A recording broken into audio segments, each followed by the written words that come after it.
we go.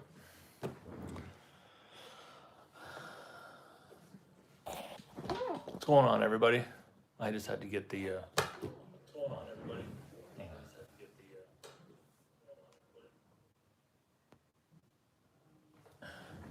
That won't work. We'll have constant feedback for the rest of our life if we do that. All right. First thing we're gonna do today, believe it or not, is repair a Kate Spade bag. Or attempt to repair.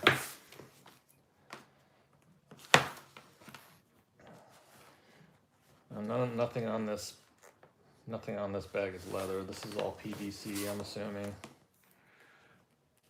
So this is two layers of material with a piece of nylon in between, I'm going to assume, and then it's folded over on one end.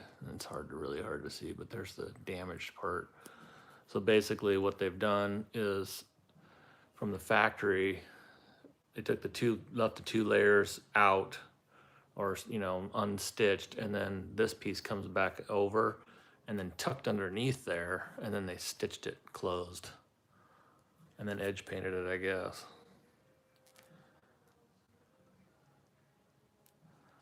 But we're not going to be able to do anything with this. But you can see the reinforcement they have in here right here. If you can if we fold it back, and that's a piece of nylon. And a lot of people ask us what the nylon that we're using in our straps is. And this is a good product right here. This is really strong stuff. This is by Ideal Tape Company. And this is super, super strong. Not crazy sticky, but that's okay. You don't need it to be. You can inlay it in some glue or just leave it just like it is and kind of encapsulate it in your strap. But this is probably less than 3 or 4 mils thick. So this is an Ideal Tape. Yeah, Ideal Tape Company. It's 1/2-inch nylon in black, obviously.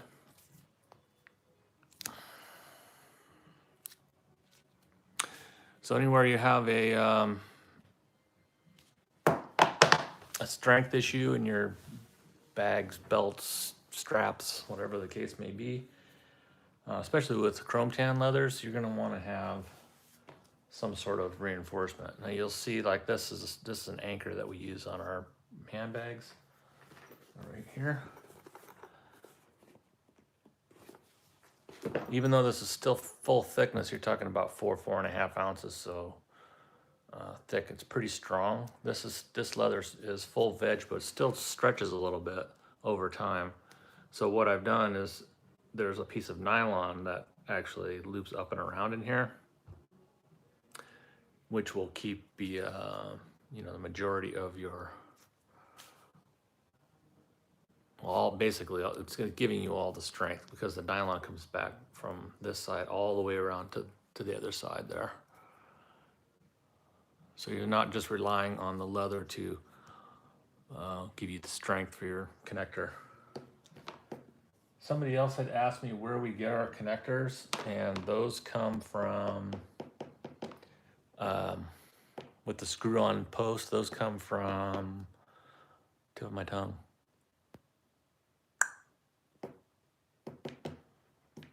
I'll think of it in a second.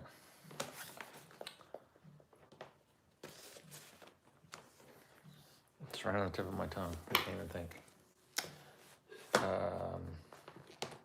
Ohio Bag Company, Ohio Travel Bag. Yeah, Ohio Travel Bag. That's where it comes from. You kind of got to search for them. They don't. It's not really. It's not really a. It's a really weird name, but you'll be able to find them if you kind of search for it on that website. Ohio Travel Bag. That's where I get those. So let's figure out how we're gonna fix this nightmare.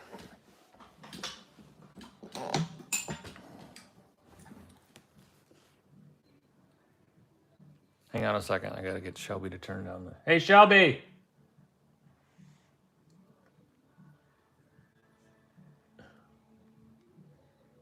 What? You have to turn that down a little. We're gonna get in trouble.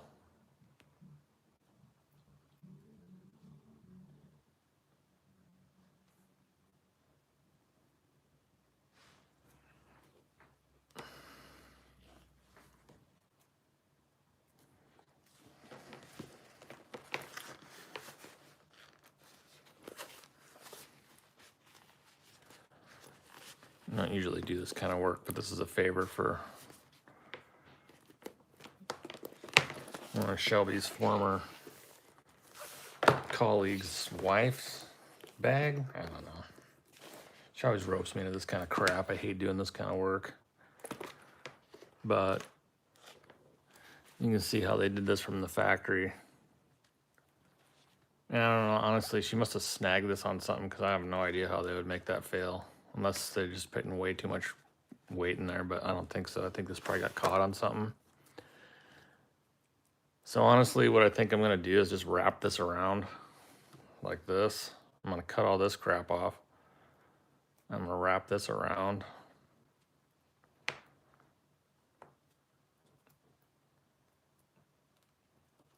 If it'll fit, I wonder if it'll fit.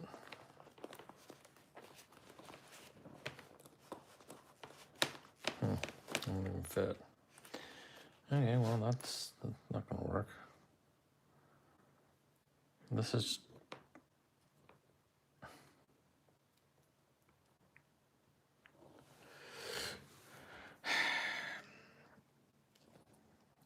I mean, just gonna fail again if I stitch this back on.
Sorry about that.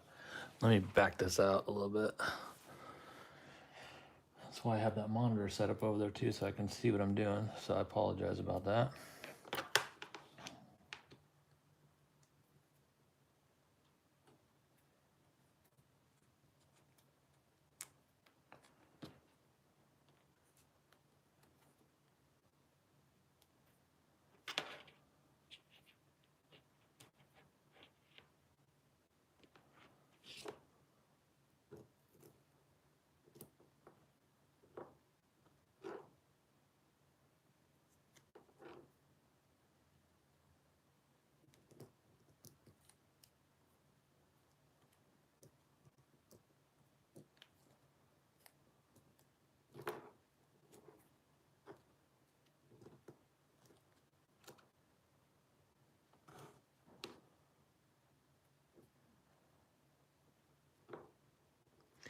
So now you can clearly see the stabilizer in between these two thin pieces of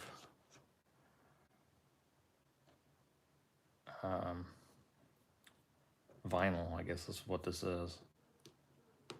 Some sort of plastic.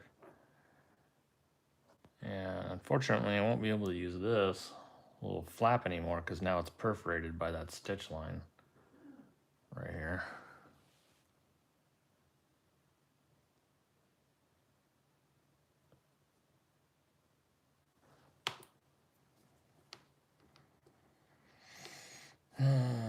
So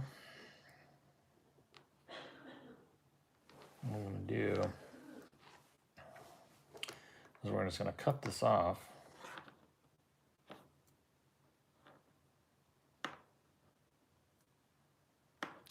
Man, I can't decide if I want to, how in depth I want to go with this.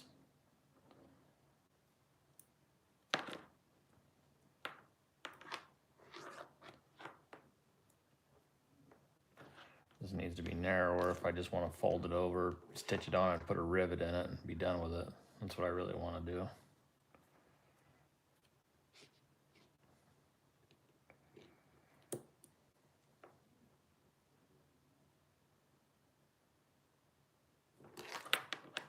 Okay, well, let's just see what happens here. I just wind up ruining the whole piece, but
I'll be right back.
All right, I'll let that dry for a little while. We'll come back to that mess.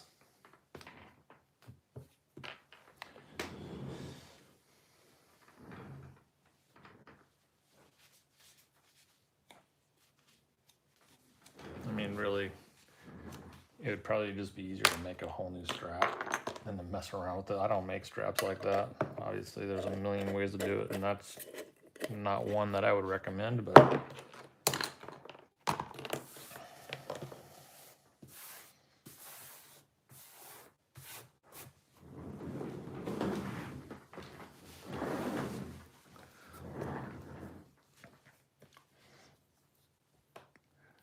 we got these bad boys coming out too soon. These are pattern weights, or you can use them for pattern pieces or whatever, paper weights or whatever you want. They're just pretty cool. The stainless version is 2 pounds, and the brass version is exactly 1 pound. Well, close to 1 pound. So we're working on getting those out. Honestly, we just have to price them and figure out how we're going to, how many we need to make, if any.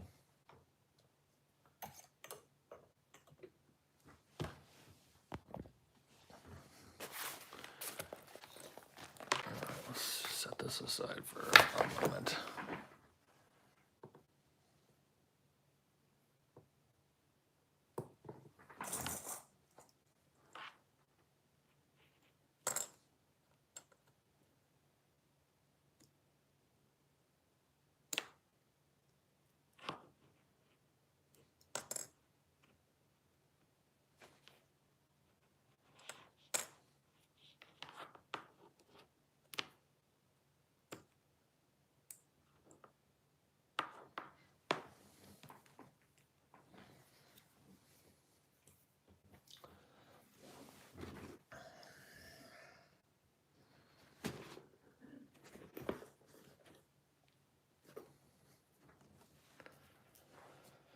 Okay, we still have these bags here. And this is like a month ago, literally a month ago was the last time that we did a video. So now that summertime is over, we'll be back to kind of back in the swing of things here. So I need to make, I'm gonna make 2 zipper assemblies for that. And here's the side color ranges.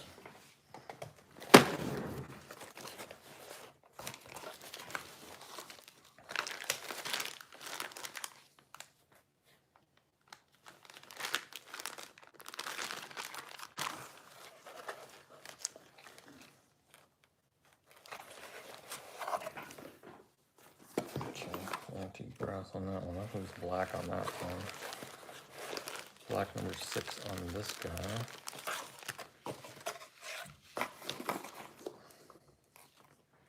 And the antique brass, and then we'll use the nickel color for the black bag.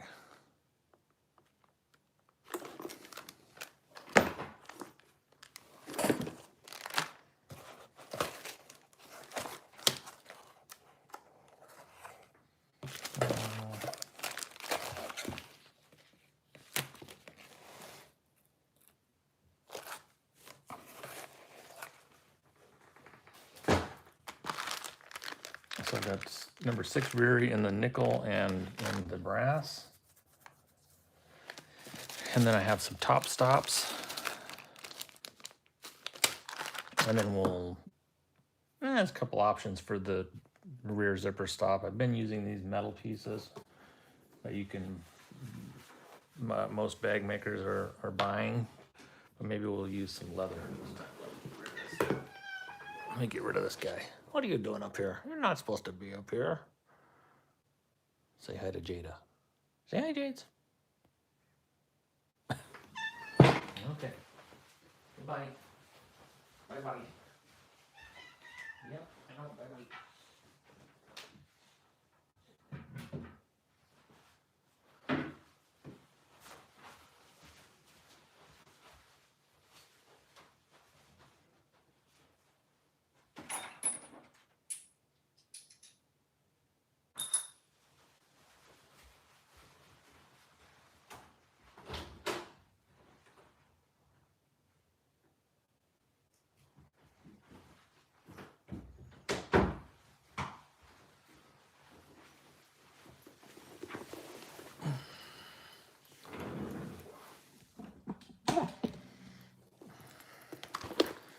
So this is what the zipper looks like on this guy, this top zip. And I'll show you how I make these in a second here. Just got to get a measurement, figure out how long this guy is. Let's go 14.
Now,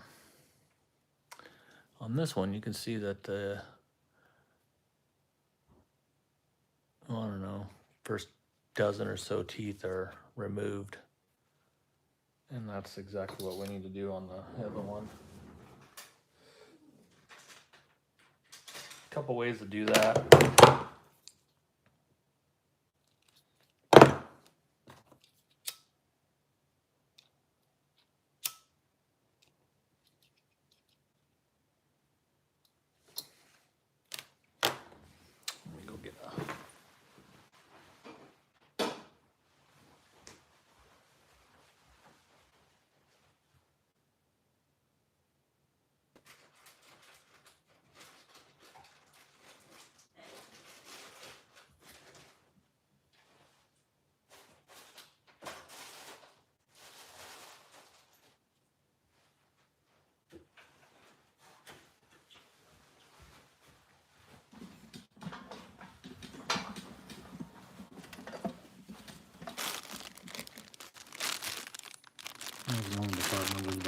for that.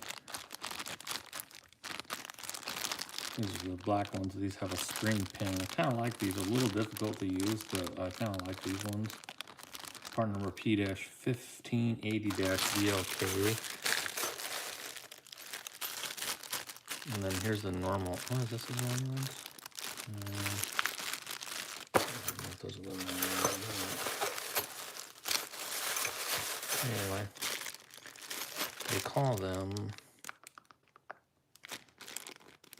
ring with spring pins. I've just kind of searched that on their website. I'm in a stupid spot, but you'll find them.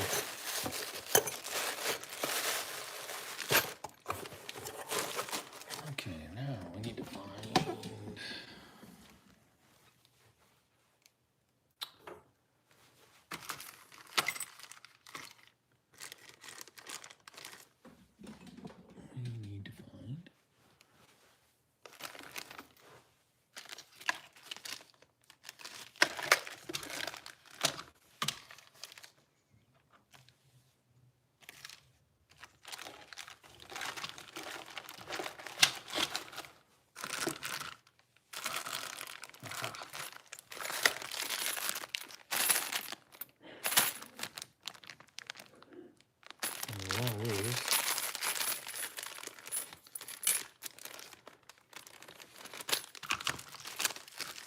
Do I have a antique brass?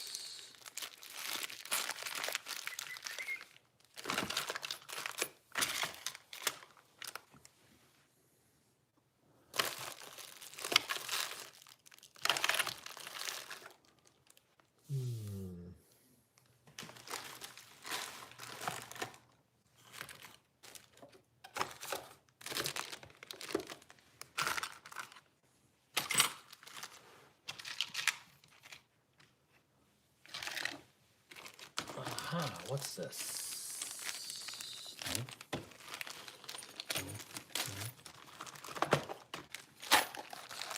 Bingo.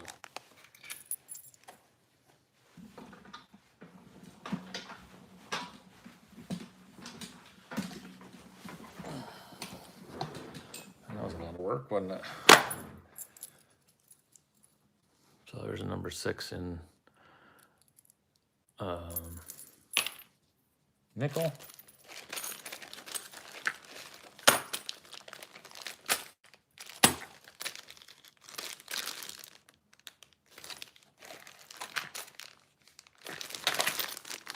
gonna try these as well. These little different kind of bar pull. This is a number 4 for like an inside zipper or an outside. Those are pretty cool. These all come from Buckle Guy. There we go. And then this is a bottom stop, which I don't need. And then brass, the antique brass top stops. That's what we need.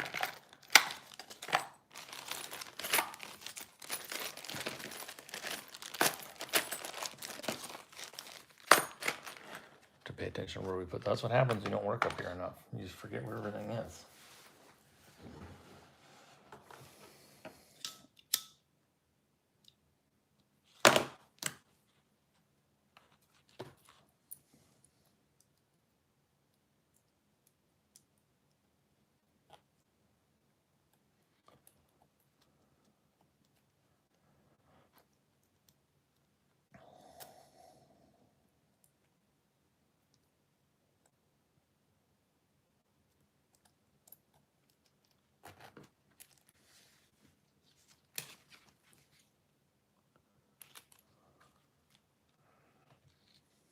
We only have 10 people watching.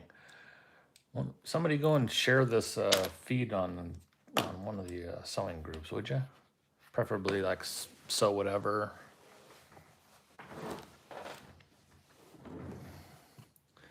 If Shelby's listening, she can share it on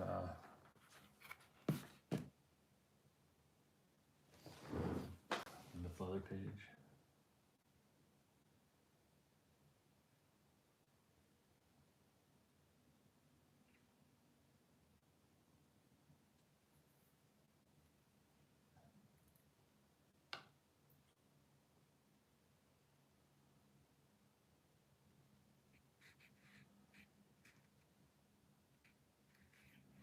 Yeah. Mrs. Marvel. Yeah, you're quite correct. So basically, this is not going to be the bespoke type of repair. This is going to be straight up ghetto repair. Something better than they could do themselves, but not like it was original factory quality, I guess if you can call it that. So,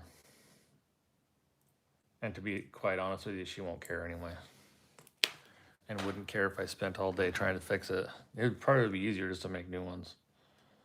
But well, I'm not going to do that either. This is like, I don't know how, you know, this is, I don't know what these cost, but the strap would definitely be more than it would be to buy a new one. So we'll just do the best we can and drive on with something else. So here we are with this, and I'm not sure this is going to be enough. I'm going to take some more teeth off of the front, off the top of this, and there's a couple ways to do it. This is probably my favorite tool to use. This is a pair of like, I call them dikes, but they're like some sort of electrical nipper or something. I don't know exactly what it is, but that's, I think I bought these on Amazon. StewMac is the brand. I'll try to put a link down there in the description if I have an opportunity, if I remember. But basically,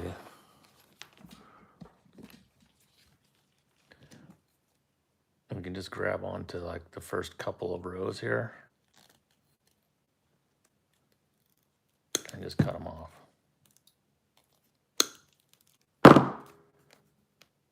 And then the teeth will come right off. Buckle Guy makes a tool for this, and I have one. It's not my favorite tool in the world. I just think you get a lot more control over this way. This is a little slower maybe, but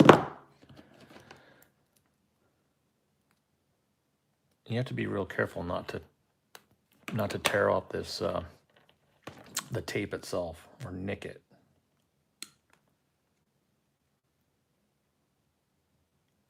From the factory, this edge right here is overlocked.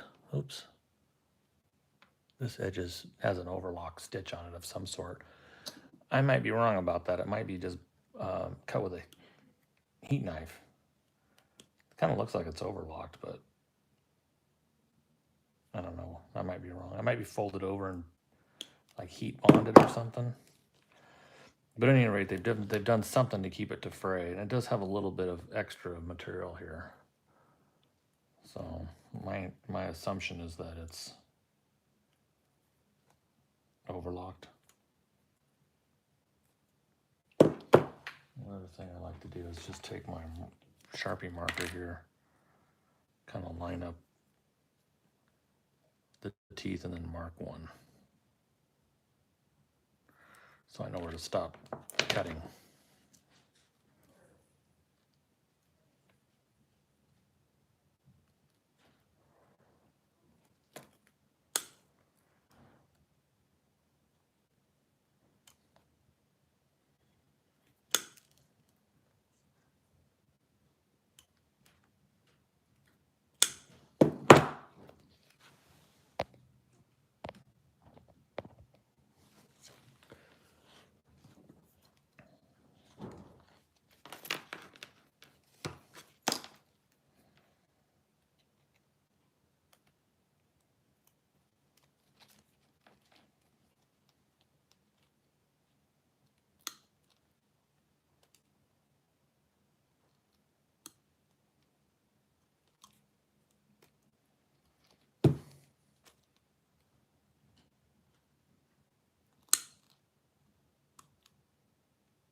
lot of makers won't even mess with this. They'll just bury the ends of the tape in the bag. Kind of turn it down into between the liner and the exterior of the piece.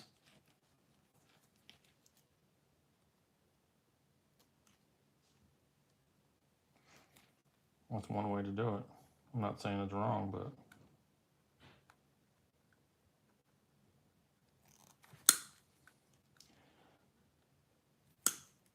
certainly not as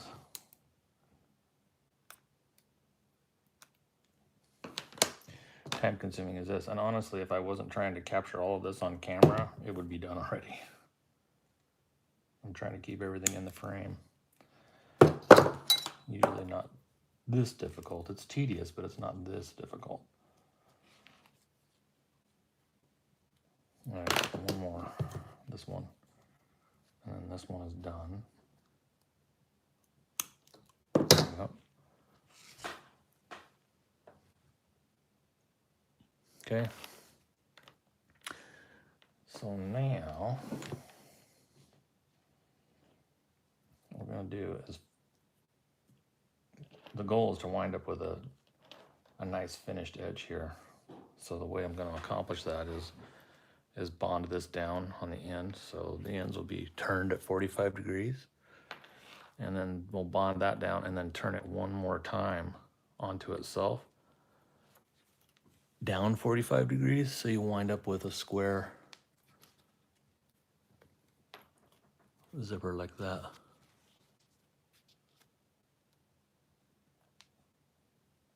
And in the back, it looks like this.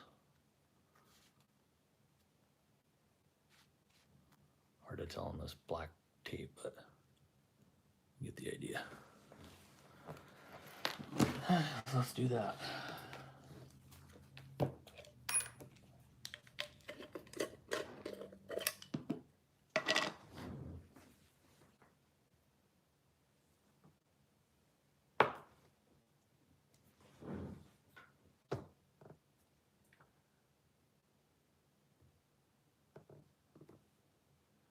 Hey, thanks for sharing that,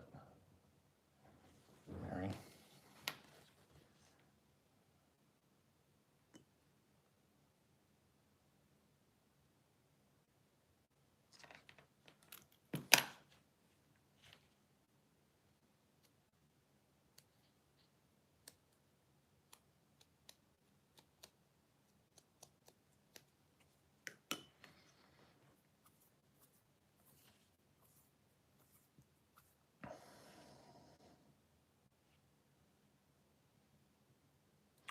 I'll let this flash off for just a second. I gotta figure out which way the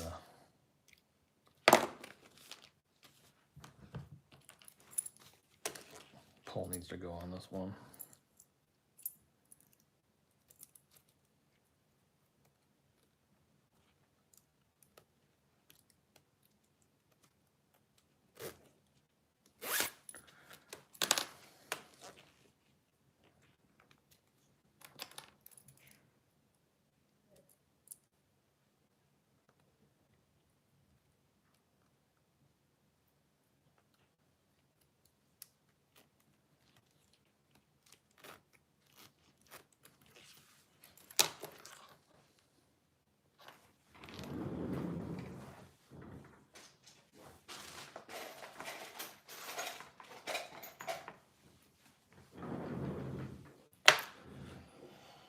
Yeah, I'm just gonna take off about, I don't know, this much.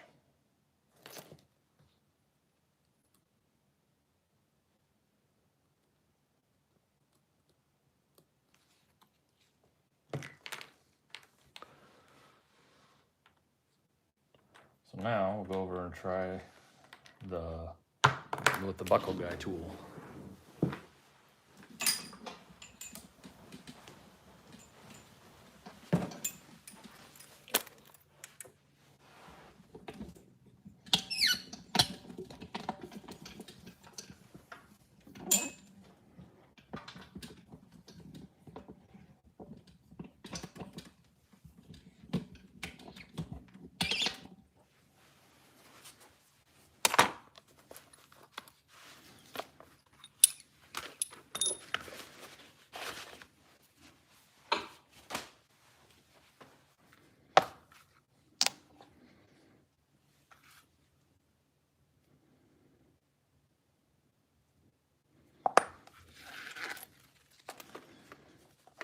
So this is what the end of the tool looks like. And it's just going to cut those teeth off.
Okay, it just kind of,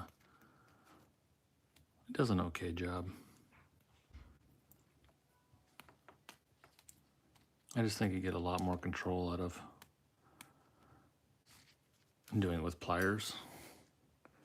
But I just wanted to show you the tool. I'll probably never use it, to be honest with you.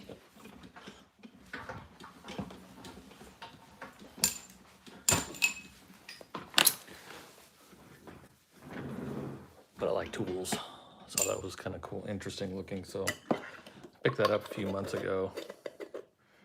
I've literally used it once. This was the second time. And every time I reach for these little pliers here.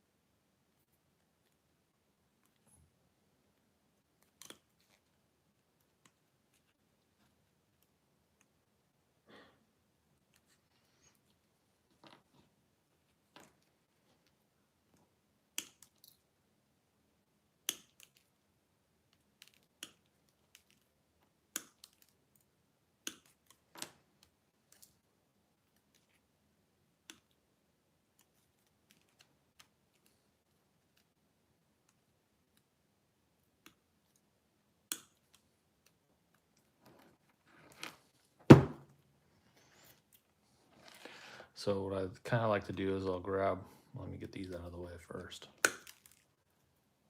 Ones that are halfway cut from the buckle guy tool. Is I'll take like 3 of these and just cut the little head off right up to the tape.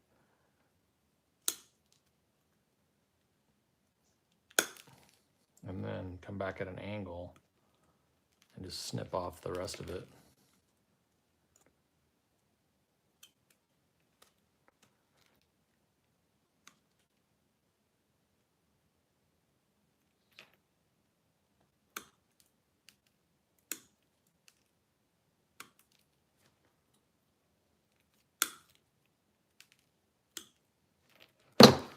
Oh, just like that.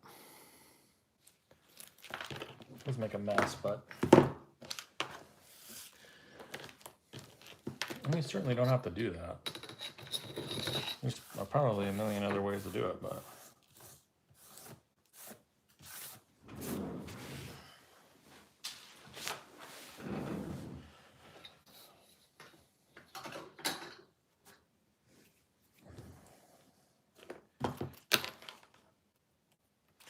yeah, this is going to take another coat of glue.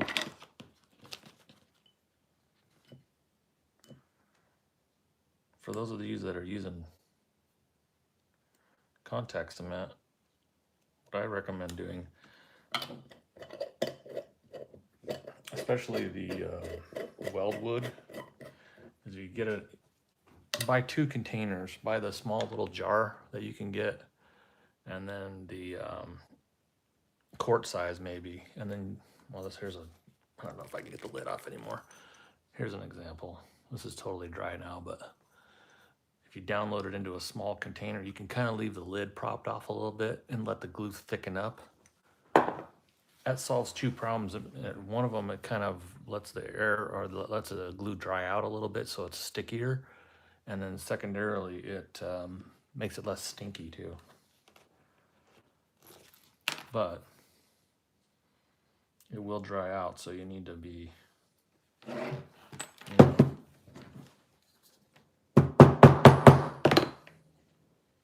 the glue's cheap. I wouldn't worry about it, but it'll mess up your container if you're not careful. Like this one. It's funny if you look at my container, you look at Shelby's container, you'll know whose it is. Let's see if I can find hers. Don't even know where it is. Anyway, it's pretty funny. Mine's the messed up one if you hadn't guessed.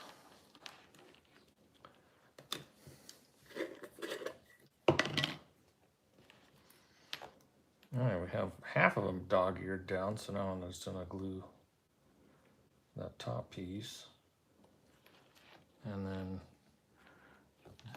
I just want to put glue on that angle at like a 45-degree angle right here. Because I don't want glue just willy-nilly out in outer space, so wouldn't hurt anything, but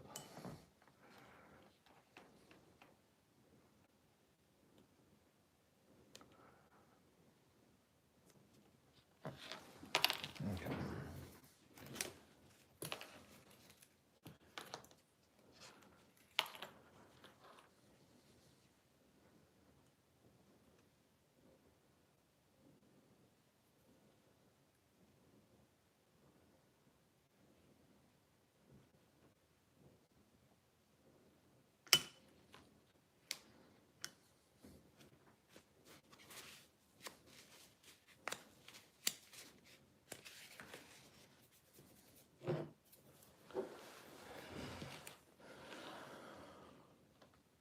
So in case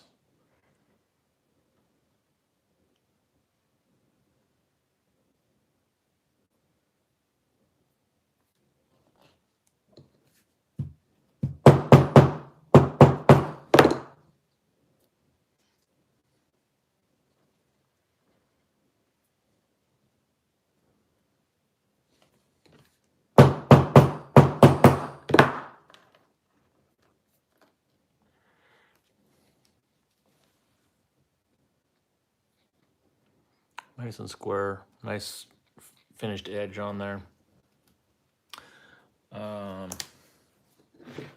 Another thing you could do is just slice that off, you know, on the end and burn it so it won't fray. That's another way you could do it, I suppose.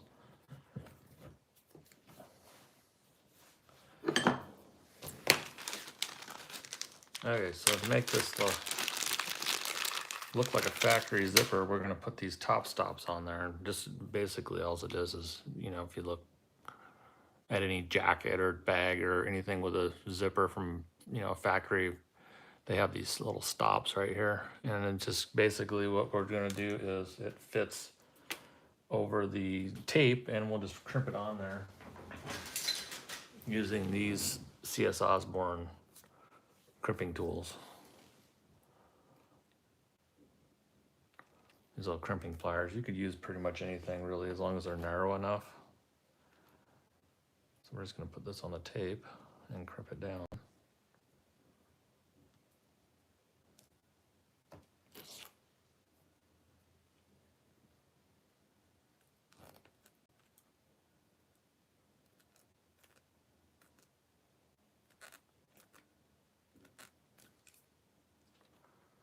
It doesn't take much. This is just brass, so I don't go too crazy with it.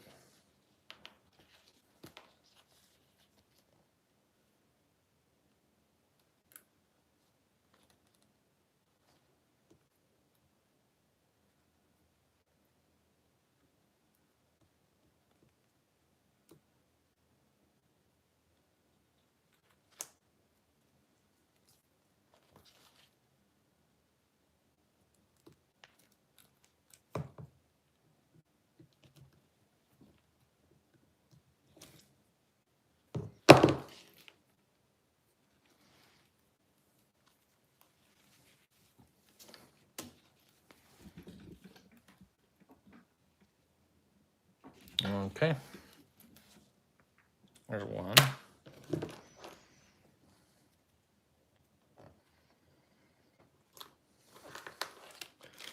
Let's put the stops on first on this one. Makes it a little easier. I need to know where to stop that second fold.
Hi everybody, how are you guys doing? Cindy? Some familiar names here. We only have 9 people watching, so most people will probably catch these on the replay.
Yeah, we've been a little MIA from the shop this summer. Really since like May, since we moved. I've been pretty absent, but now that the weather's starting to change, definitely going to be spending more time making products and making videos and stuff like that. It's pretty hard to keep Shelby interested in staying indoors in the summertime. It starts to get gray and gloomy up here for the next until basically next May. It'll be pretty gray and dark and rainy. We'll have some nice days, but not many.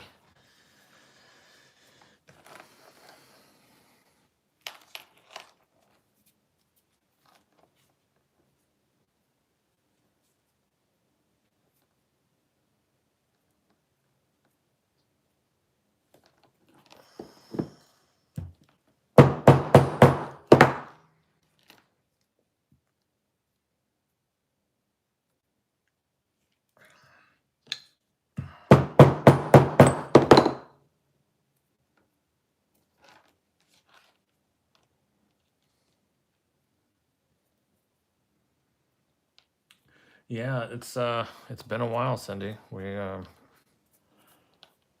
just been doing a lot of just kind of spending some time outdoors and in the nice weather, and there's projects to do around the house, and all the things you can do while the weather's nice. Shelby definitely loves summertime. That's her favorite time of year. Fall is my favorite time of year. I like it a little cooler, and that's my kind of deal, but she loves it when it's really hot. And this summer was very, very hot here. We live in the Pacific Northwest, and for here, it was hot. But now it's down in the 60s and raining, so I like it at about 72. 72 to 75 is, and sunny is where I'd like it to be, but anything warmer than that here is, like when you get in the upper 80s and 90s, it was even up to about 106, 108 here for a couple days. That's crazy hot. That's when you don't go outside hot. And for most people, central air is nobody has that here. Very few people have central air.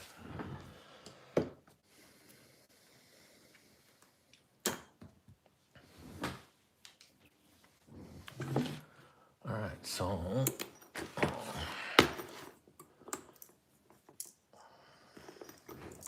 it's kind of nasty.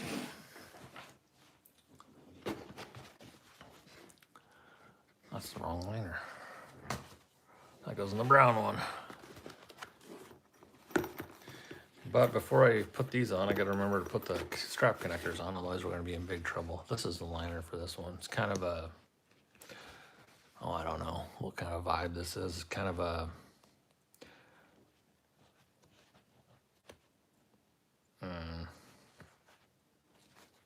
I don't know what it is. It's interesting to say the least. Oh, gotta put feet on too. All right, so we got a few little projects here before we can carry on. And then I'm just gonna put these strap connectors on. If you missed it earlier, these are same material as the bag. It's like 4.5 ounce veg. And typically this probably wouldn't be a really great idea, but this has been stabilized on the inside with a piece of nylon. And this is the stuff you want to use, or you can use. This is like a seam tape. This is made by Ideal Tape Company, and this is super strong, and it's very thin. It's only maybe 3 or 4 mils max, so it won't leave a lot of bulk in your project, and this is the way to go. Okay, feet. I gotta find some feet.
Well, I don't have that many feet, so I'm gonna get black feet. What do you think about that?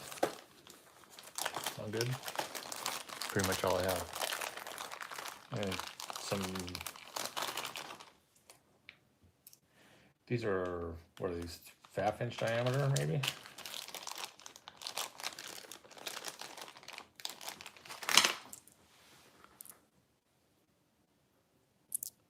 Oh, there's some big ones. I'll let you guys choose. Hang on.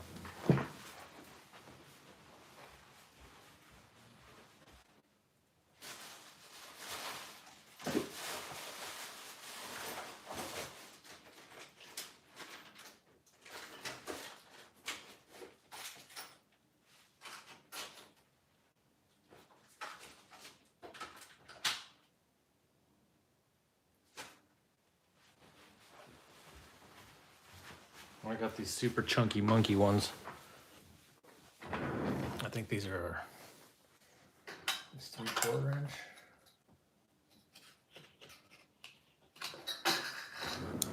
Yeah, this is a 3/4 inch diameter. Maybe it'll be okay. I'll let you guys decide. That's probably okay. What do you think of that?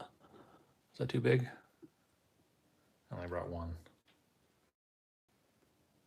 Or you have these little tiny, little black ones.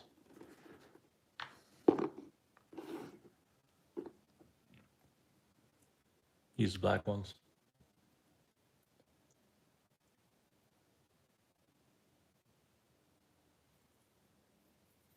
Hi, Sue. Cindy, yeah, we do. We are loving our new house. It's kind of it's kind of a curse too, you know, since we have our shop upstairs. Because now you can just be ultra lazy and never come up here. That's the only problem. As to before, you know, in our commercial space, you know, we had no choice to make it work. So that's what we did. We went down there and we were diligent about doing it. So now I just got to get kind of reprogrammed to come up here and work. But yeah, we've been enjoying it. It's great. Cindy says use the black ones. Barb says use the bigger ones. Bigger ones. Bigger, bigger, bigger. Okay, we're going to use the bigger ones. We'll save the black ones for something else. Sorry, Cindy. You've been overruled.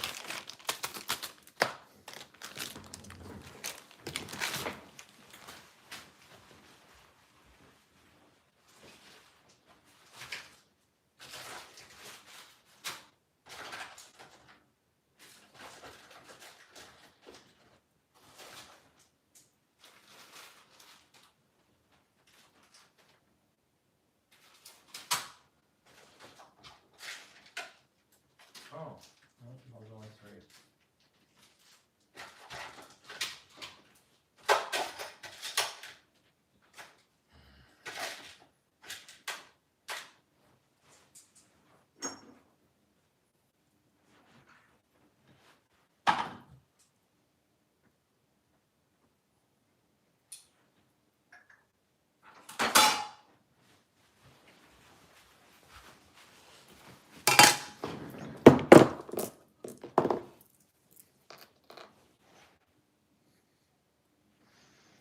Okay.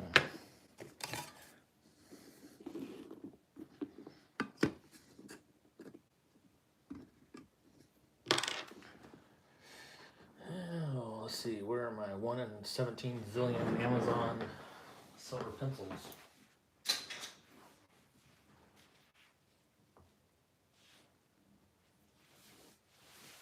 I have a couple things that new stuff coming out. I'm pretty stoked to show you, but it'll definitely have to be shown later because, not that I care, but it seems like every time I come out, you know, kind of pre-announce something, somebody like swoops in and does that exact same thing. So I'm kind of I'm gonna keep this under my tight to the vest, so to speak, for a moment. But it's gonna be cool. You guys are gonna love it. So that's what that's looking like. About like that. What do you think about that? Look good?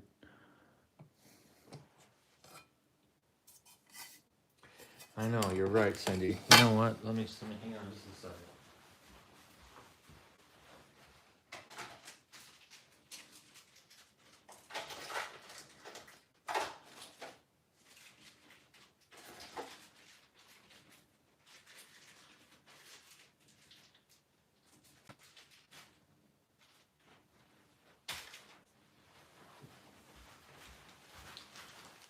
I have this exact same one in 1/2 inch as well, but I got cute on one of these and put 5 on a bag, so I only have 3 feet left on that size. So we were using these ones too. And these were pretty good. And then we were using these really plain flat disc ones, which same scenario here. I use 5 on one for whatever reason. So I only have antique left, or black. So now I don't know what I want to do.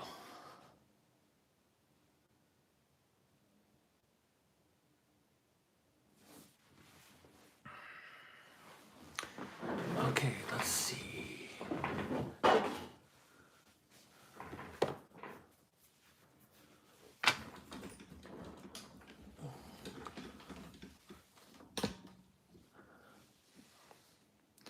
I guess I shouldn't. I guess I shouldn't really care. I don't know. But you know, we would like to release a couple patterns. You know, that pretty much any maker with an industrial machine can do. But kind of hard to do that when basically it's already out there. I mean, there's so much similar stuff now that maybe it doesn't matter. I don't know. Okay, so what we're punching through here is 1 layer of 4.5 ounce leather, and then 2 layers of Bontex or bag stabilizer. And hopefully it didn't. And then I have a piece of sacrificial leather, that brown stuff you saw, just so it doesn't ding up my one, so it doesn't dull my tools too bad.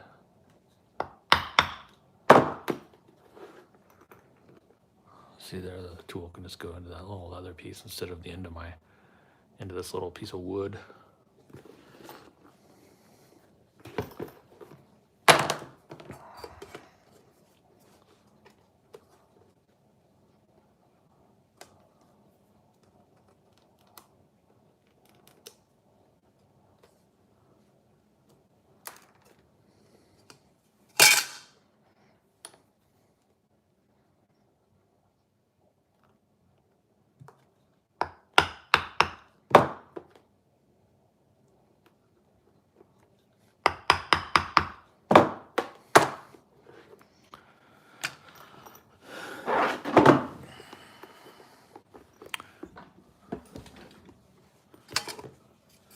Now,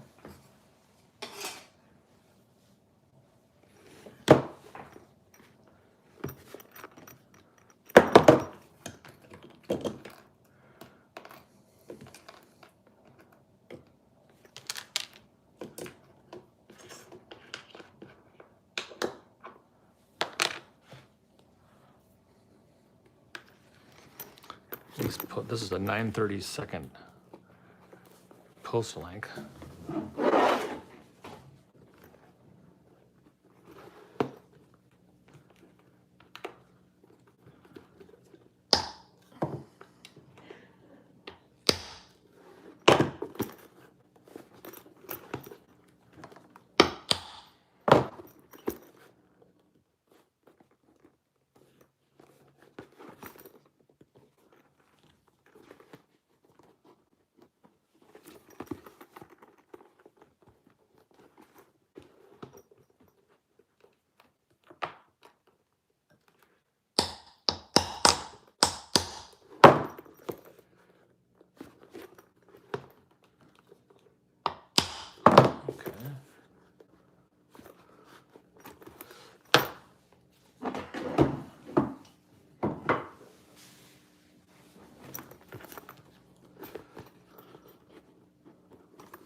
Sundays are probably a bad day to do live videos. I'm pretty sure there's another kind of big name bag maker that does live videos on Sundays. Oh well, it's all good.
Too late now, guys.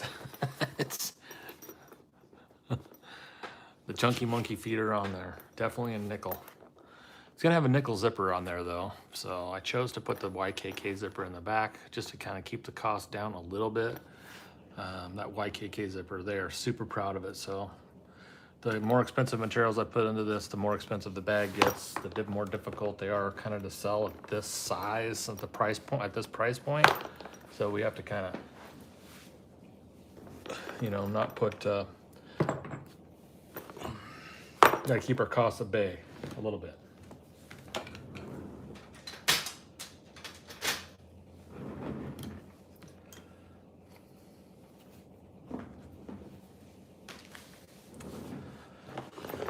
Okay, now.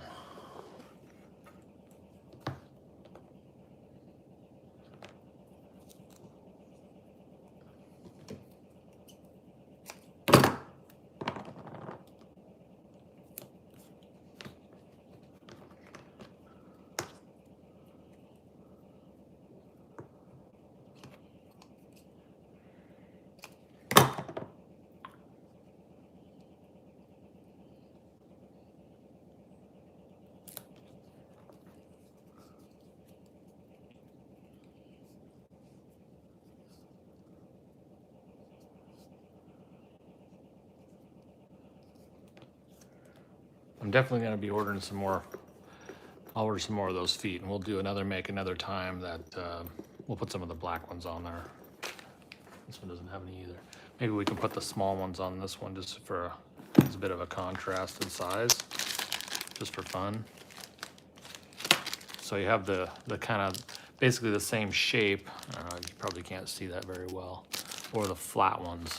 I kind of like the flat ones, are a little I like the little plain look. I'll show you the difference here. These are solid brass. They're really heavy and they're really nice stuff. If you can see it or not, but this has a little bit of a kind of a round shape to it. And this one's just a little flat disc. I kind of like the plain, but this one's fun too. We put these on. You have to be careful with this one though, because this will definitely make some witness marks on the leather. So you can't be hitting it too hard. I use a manual, a finger finder I call it, but maybe you could press them on too. But we don't have a press, so I use a hammer.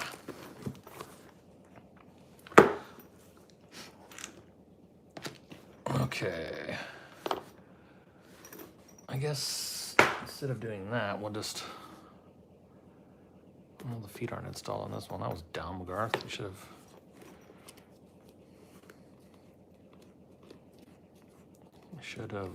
Installed the feet on this one because these connectors are already on. But let me just tie this in a knot so I don't forget, and then we'll just sew the connectors on that one, and then start installing or start dropping in the liner, and then attempt to start putting the zipper in, and then probably wrap this up. This is getting to be lengthy, I'm sure.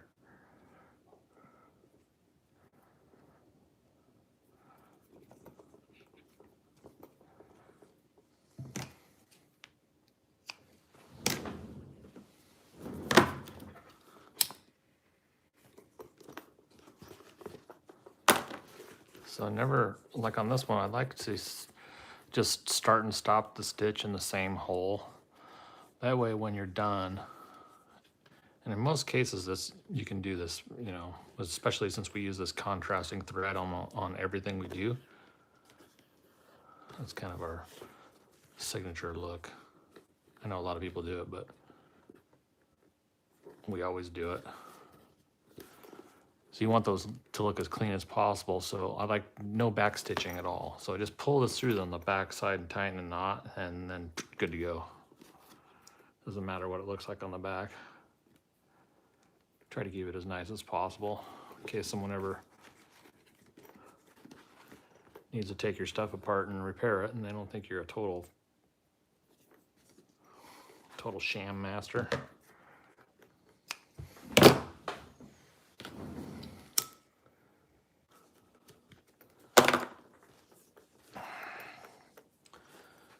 There's some more of that nylon tape, which is backing up the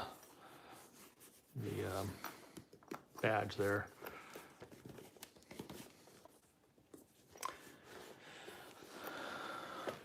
All right, so I'll place the one here.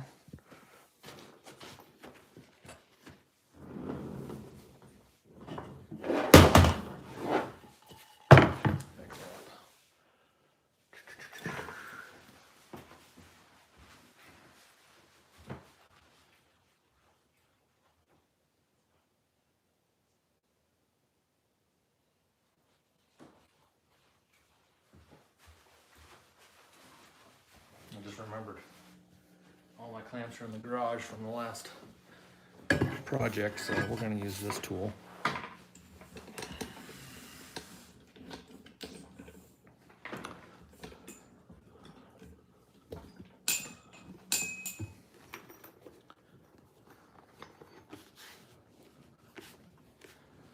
Okay, so now it might be a little difficult to see, I don't know.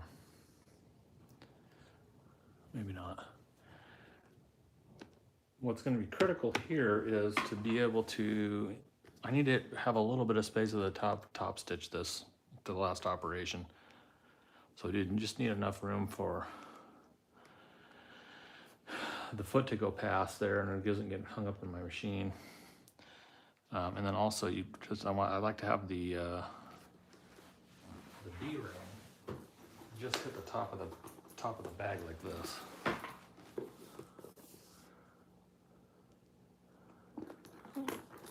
Yep, like that. So that's what we're gonna do.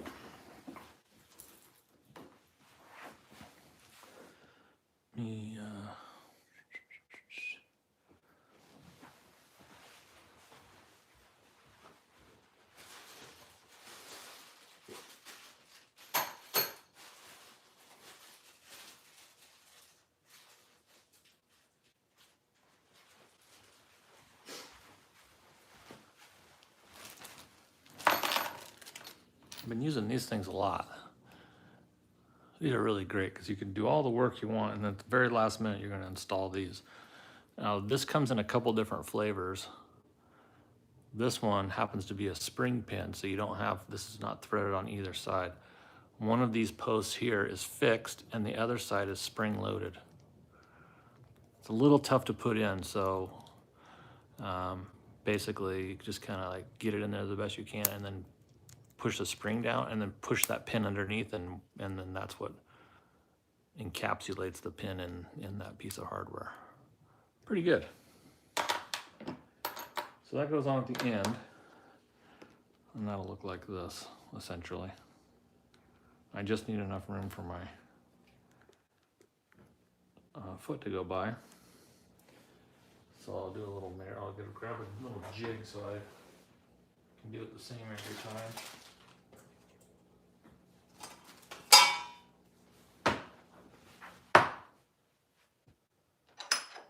Let's try my zipper jig.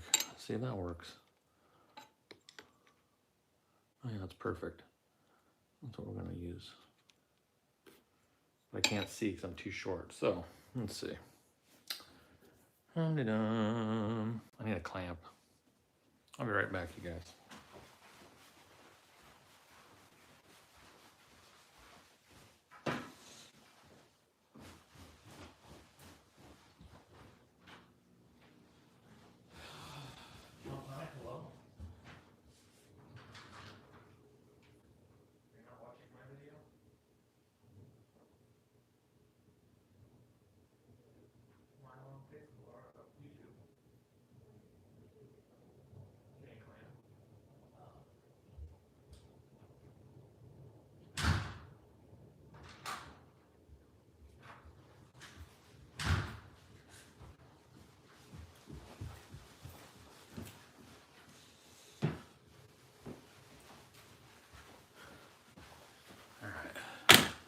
See, these, I like these live unscripted videos. They're more fun for me. Not sure how it works with YouTube all that well. I'm not familiar with it enough to know, if it works the same as a regular edited video. But the problem is, like all the comments and stuff when I'm talking,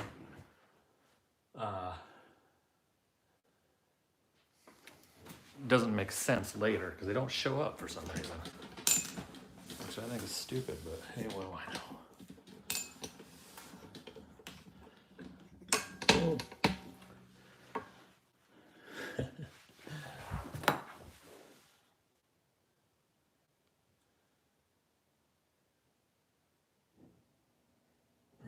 The big name bag makers don't make their own bags. They pay artisans like yourself to do it for them.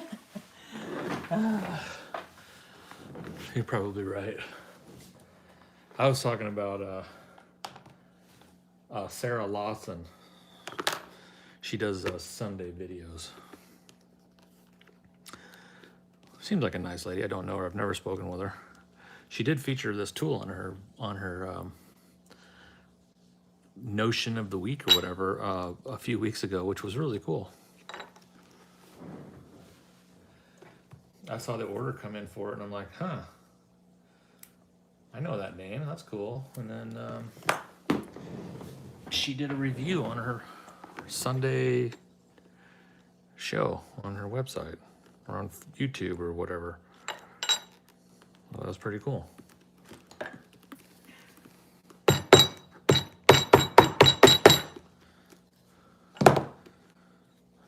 Make sure everything's straight. Good to go.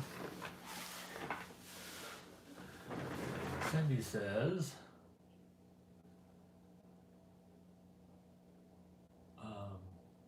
did you ever get your double needle working good? No, it's still sitting over there. We are not friends right now. I have no idea what's wrong with it. I've done everything I could possibly think of, so I have, unfortunately, the nearest service center is in, now it's like 3 hours south of me. So I just have to get it driven down there and get them to fix it. Hopefully they can fix it.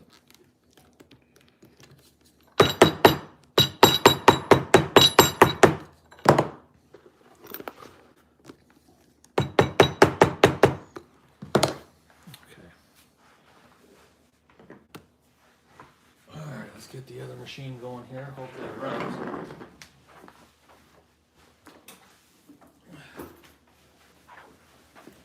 I'll probably got cobwebs on them by now.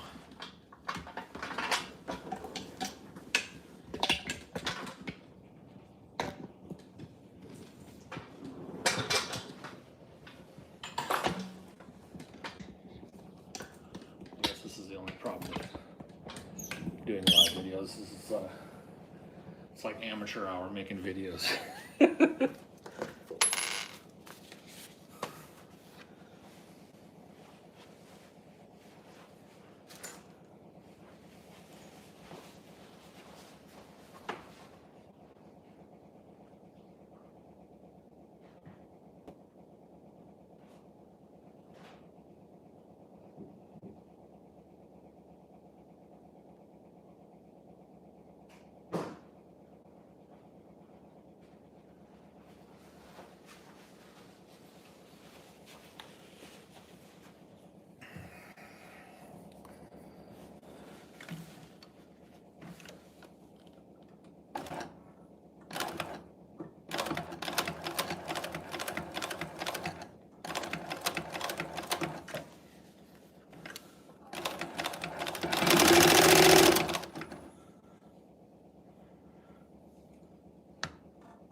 Okay. On this guy, let's see if I can see.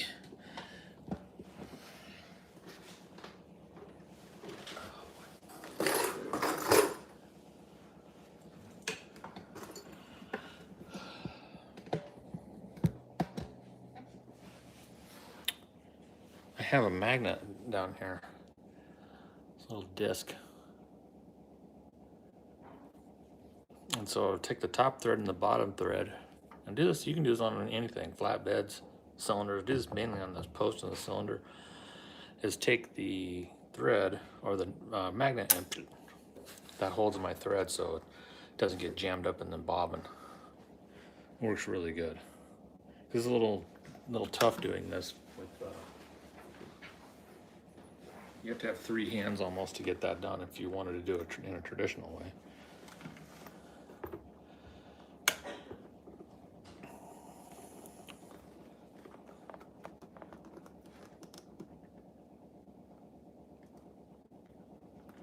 Okay, so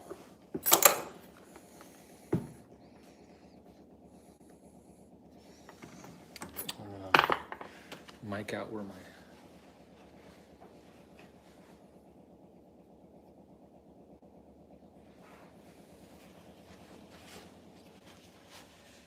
find it.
Oh, goodness.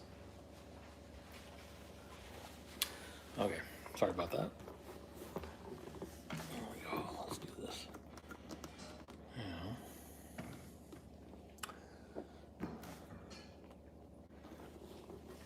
I don't know what I was thinking there. I'm just going to go. I'm going to measure, let's just say 3 stitches. So we're going to measure 3. And then wherever I want the top one to be, basically like there. Now I'm just gonna put a little witness mark where that third one is. And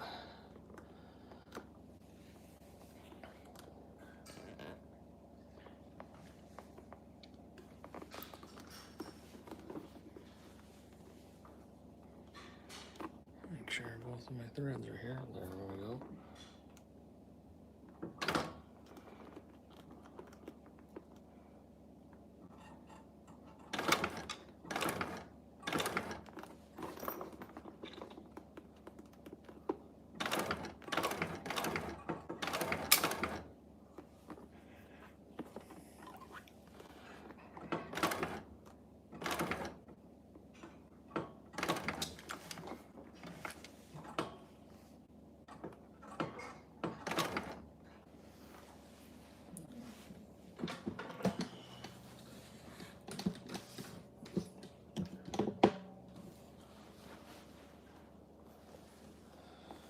That's a little better.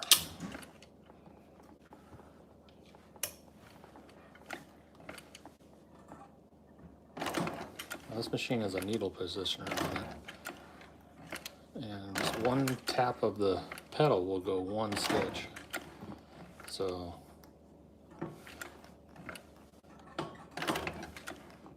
as long as you're really careful, it'll go crazy on you if you push it too hard.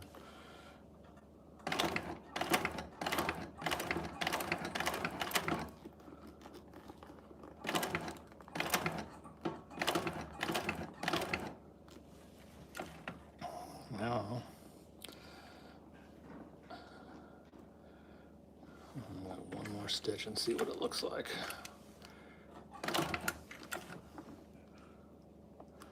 One more. There we go. Now we're going to turn 90 degrees, stitch across to here. It may or may not land there, but we'll fudge it the last couple stitches. I think I've changed the parameters now from the last time I was on the machine, like a goofball. So this is what happens. You need to write the stuff down. Once you get it to work, you write it down, and then it's not a problem later, right? But I never do that.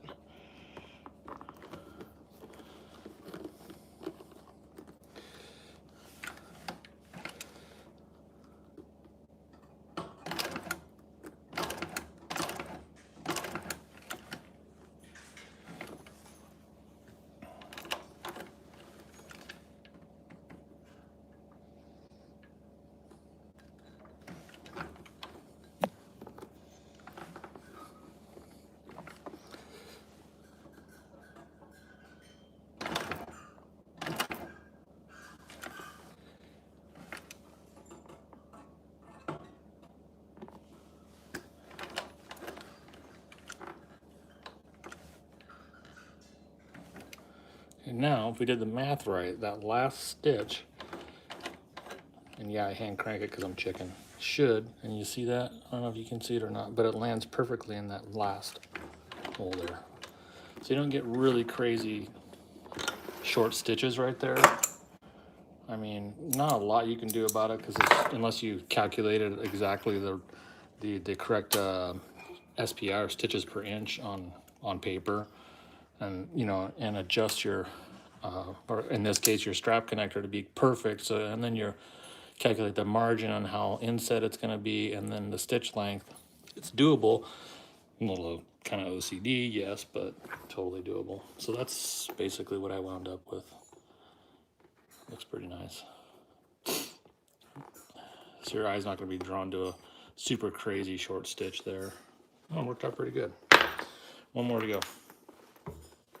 Same thing. I know where I'm going to start here. Let's see on this side.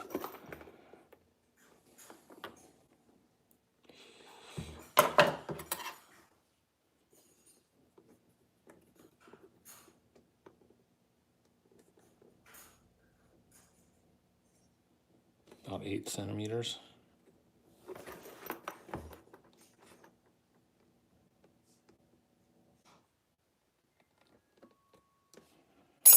somewhere in this general vicinity. I just put 2 little tiny marks on there. I want to come to the second one because the top one, it's not going to work. The foot will get in the way. So I come down exactly 3 stitches, and by the time I get around to the top, now we're going to land in the 3rd stitch, right? That's the theory.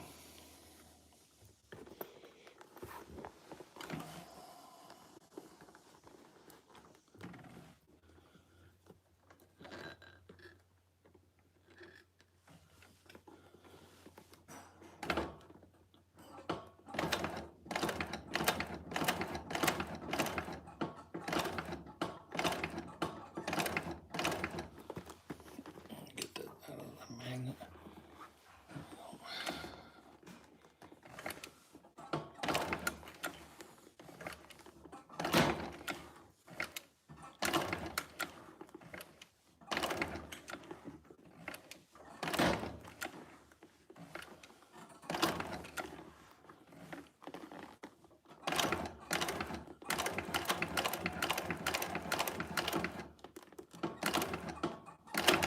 See, it went 2 stitches there. Now, I need to go. Do I need to do one more? I don't think so.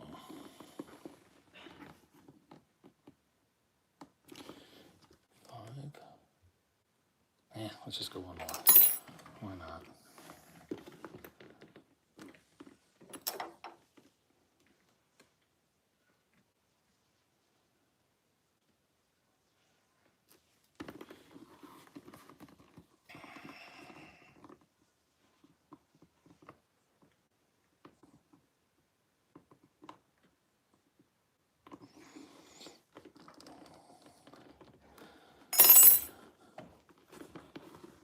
I changed my mind.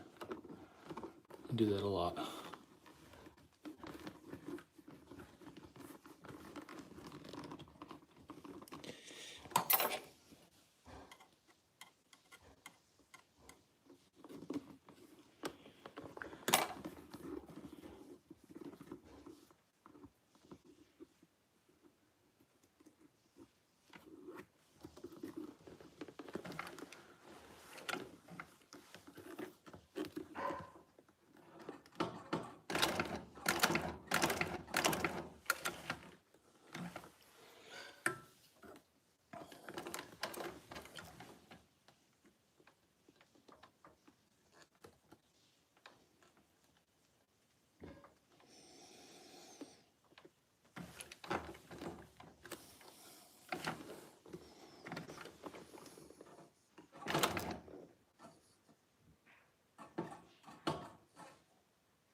Last one we'll hand crank, and look at that.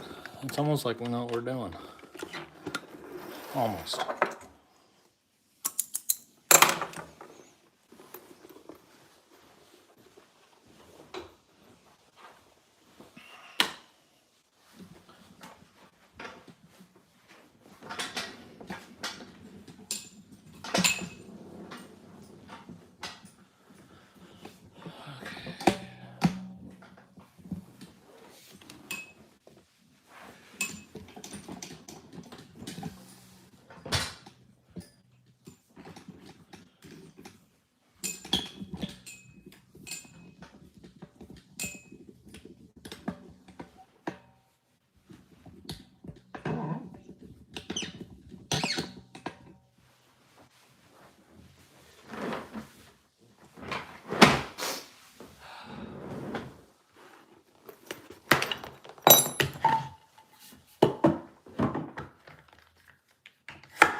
Hi, Lauren. Hey, everybody. Barb, those connectors come from Ohio Travel Bag.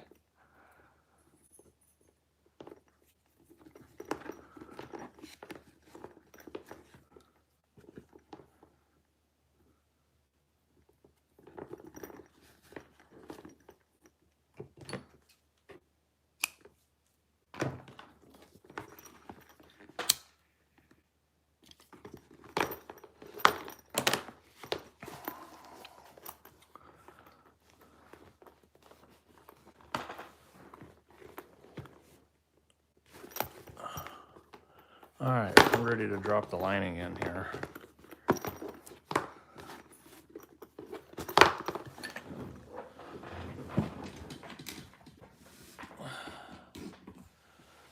Now,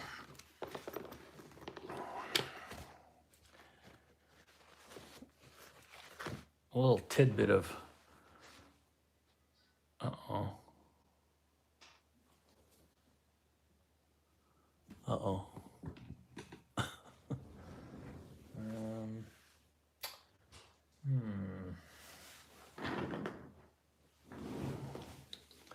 I need my battery.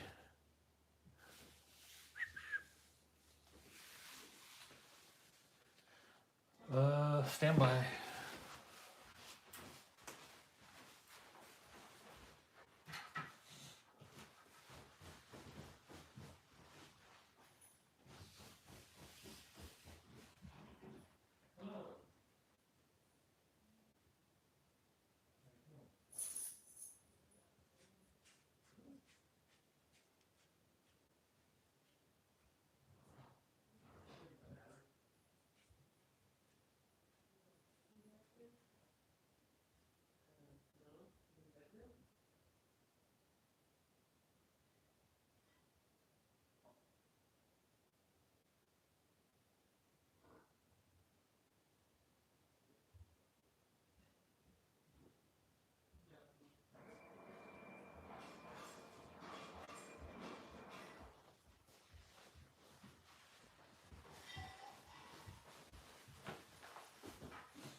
Okay, I'm back.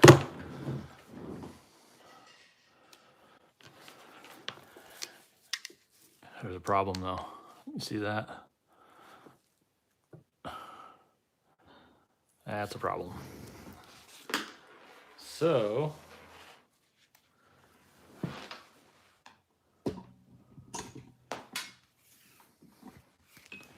let's see how much juice we got here.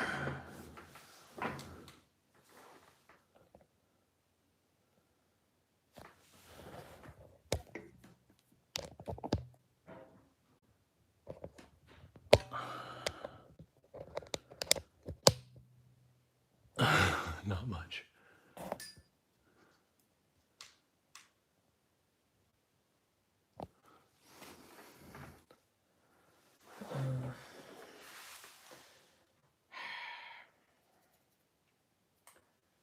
Well,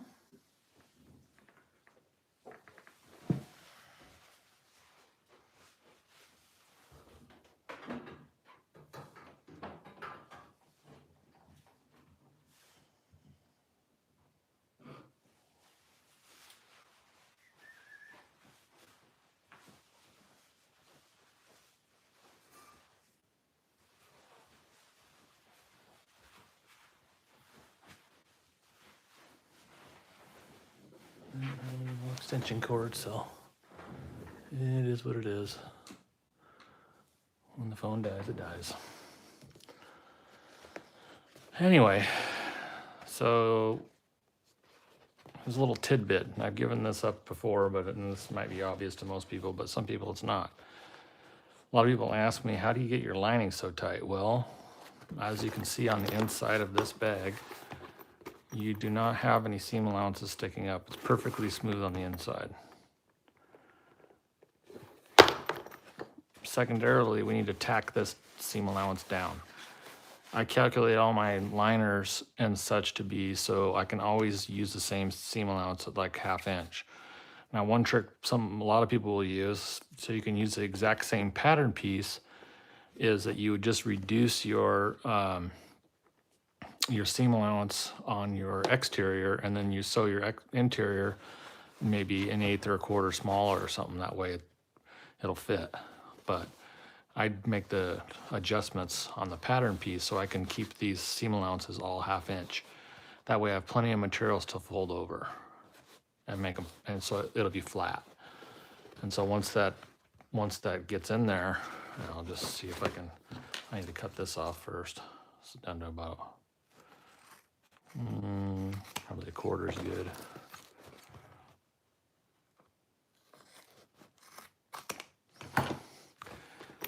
And then once you flatten this out, and you can use seam tape. A lot of people use duct tape, or now if you can, I'll try to make it so it, now you see how kind of dopey that looks there? And it's kind of saggy. And now if you flatten it out,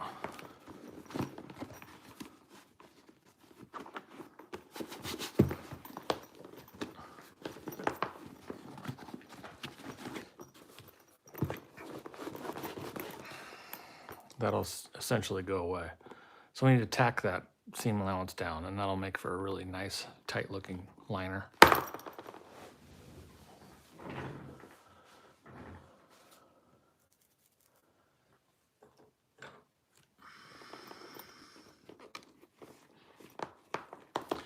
Okay, so at the top here, let's tape these down.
Carpet tape works really good for this. It's super sticky. And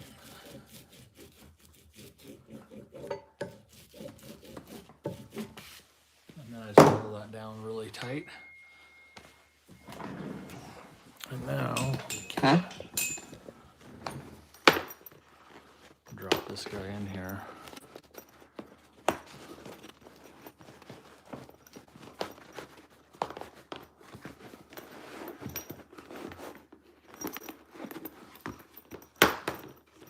And it's perfectly tight there.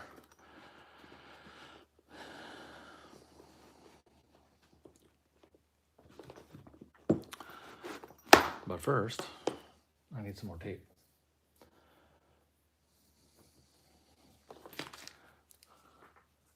I'm not sure when the battery's gonna die, so it may just abruptly die. So I'm gonna go fast here.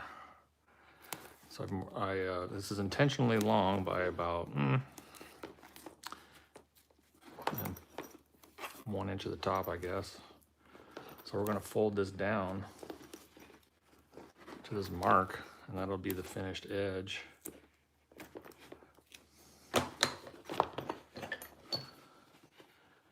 And then we can start messing with the zipper.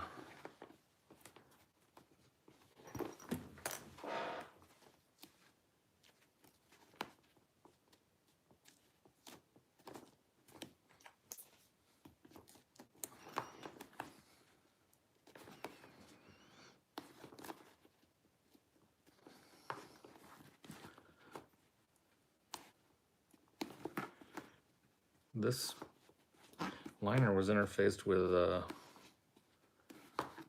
product called Bouncy Firm 160 from Cereal Bag Makers. And I pretty much haven't used Decaville in a long time. I have a ton of it. It's a great product, but in my opinion,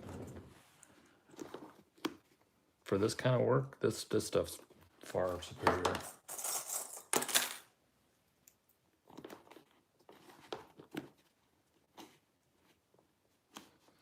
If you have an opportunity to try some, give it a go. Cerealbagmakers.com. I'm not paid for by these people or sponsored by anybody whatsoever. I just recommend products that I know work, and by people that are not jackasses that sell it. How about that?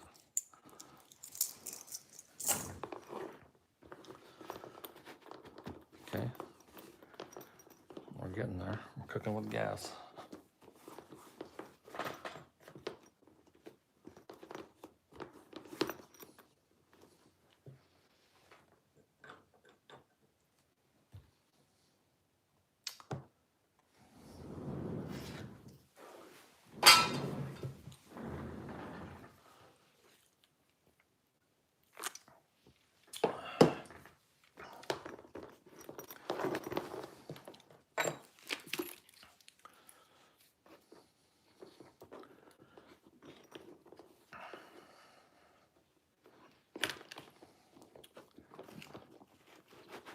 We're going to scoot the liner back up one more time, and we have 2 more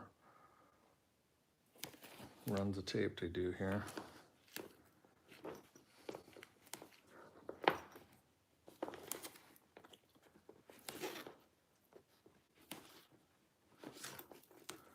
A lot of people really don't like doing drop-in linings, but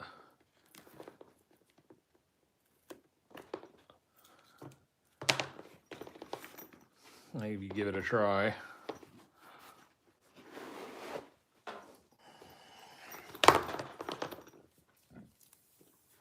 You won't do regular turnout bags anymore.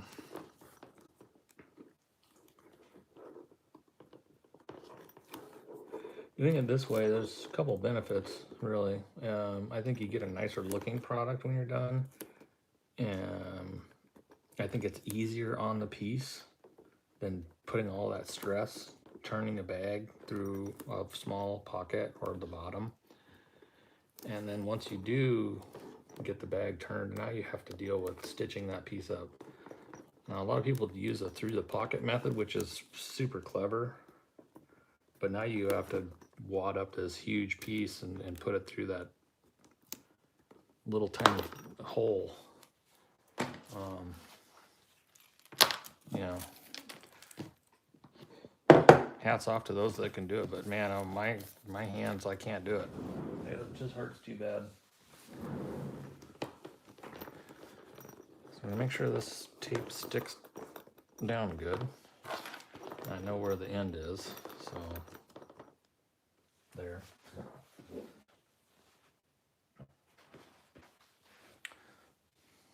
Where's this end? Same side. Good.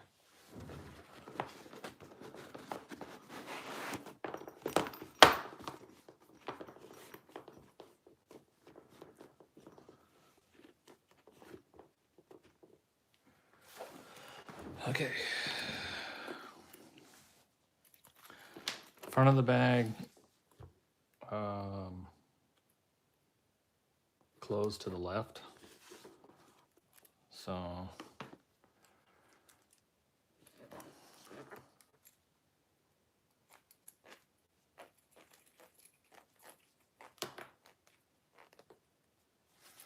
that's where this is going to be. Now the way that I do these is just kind of naturally close this up a little bit. And since there's like a 1-inch spine down the side of this bag, it's naturally not going to close all the way. You know, I don't want to force anything and make it look weird. So I'm just going to let it do its thing, and I'll just wind up putting the end of the zipper and somewhere in that neighborhood, similar to this. See, and that works out really good.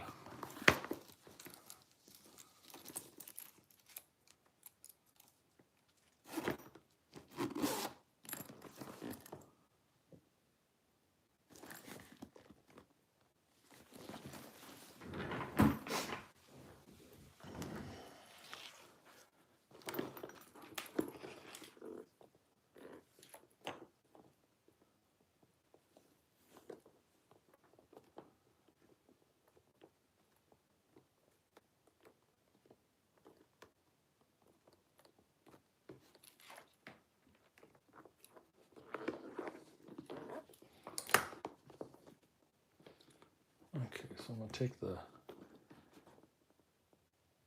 tape off the leather first.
once you get to this point, the liner really just kind of falls into place.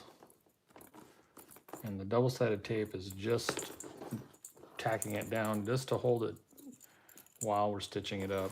That's all it's for, nothing more.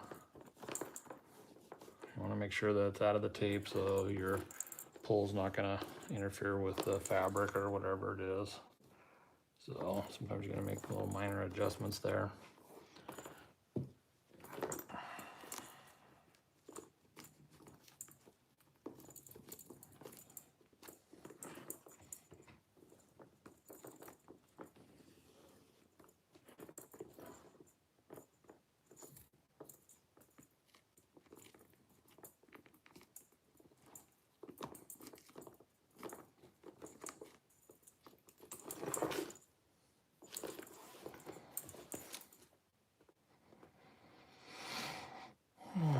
Okay.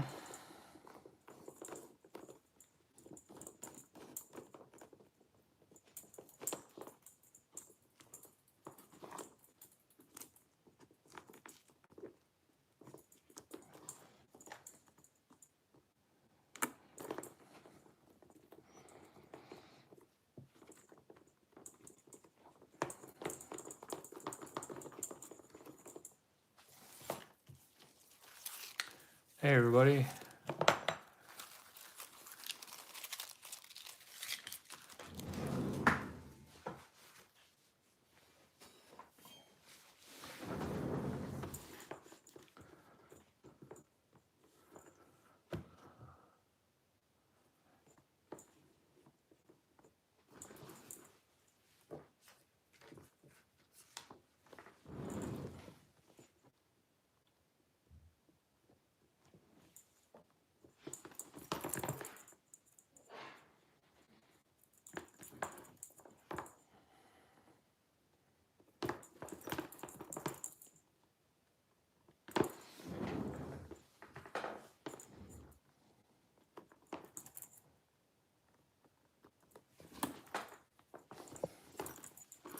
Okay, let's top stitch this. Hopefully I have enough juice to finish the video. I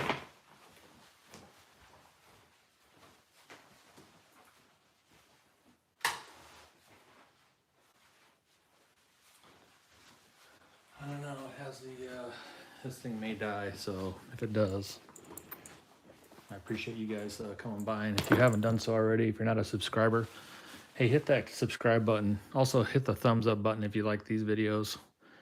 And come back to the, once the video is posted and leave me a couple comments.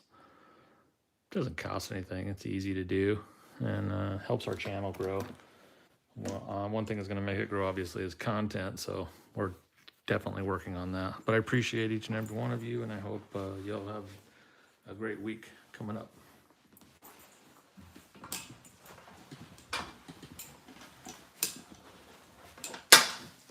Of course, this has the wrong color thread in it.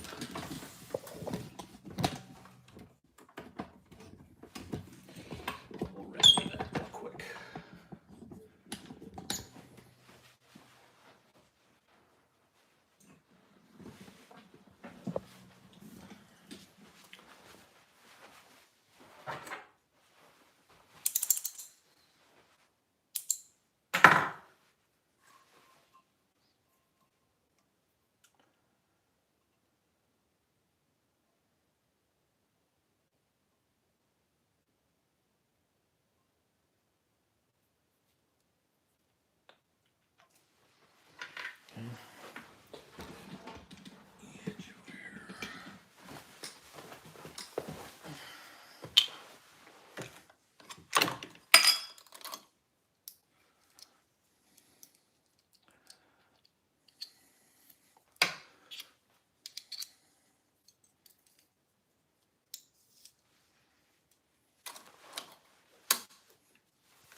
leather here.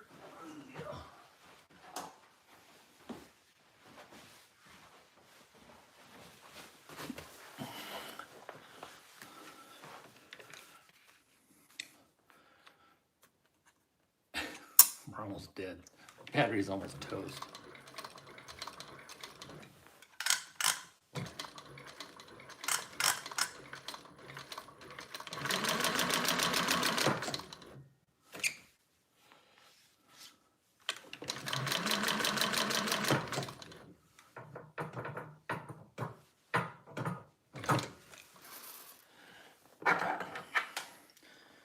Same needle positioning servo on this machine as the post bed.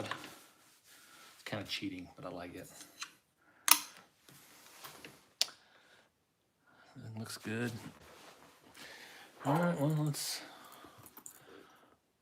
do this.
came a little unhinged here a little bit.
That was tough. That was really tough.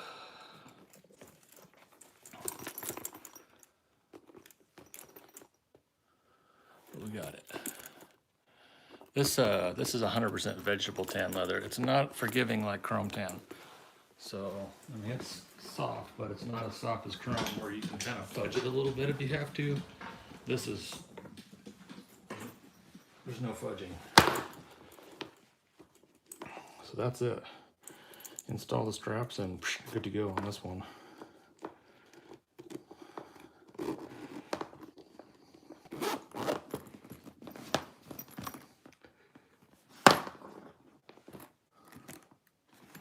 I gotta wrap this video up because my phone's gonna die in about 7 seconds.